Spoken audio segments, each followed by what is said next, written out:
मी आता आहे राजकोट येथील छत्रपती शिवाजी महाराजांच्या किल्ल्याच्या प्रवेशद्वारावर आणि या ठिकाणी जर बघितलं तर आजपासून छत्रपती शिवाजी महाराजांचा जो किल्ला आहे तो बंद ठेवण्यात आलेला आहे। आज 22 तारखेपासून हा किल्ला बंद राहणार आहे। या ठिकाणी जर बघितलं तर आतमध्ये सिंधुदुर्ग किल्ल्याच्या दुरुस्तीचं काम आहे आणि त्यासाठी हा किल्ला बंद ठेवण्यात आलेला आहे। 22 तारीखपासून पुढचे काही दिवस बंद राहणार आहे।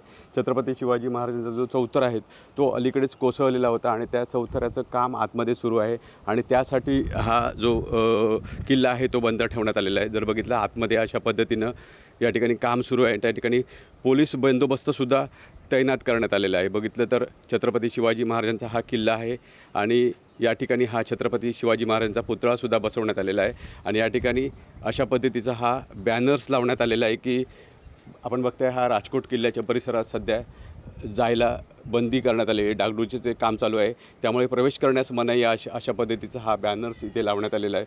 जर बघितलं तर 22 तारखेपासून हा किल्ला पुढचे काही दिवस बंद राहणार आहे।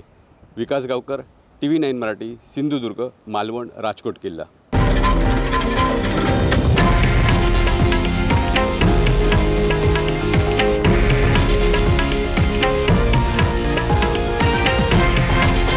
हे आहे देशातील नंबर 1 न्यूज नेटवर्क आणि आपण पाहत आहात TV9 मराठी, एकमेव।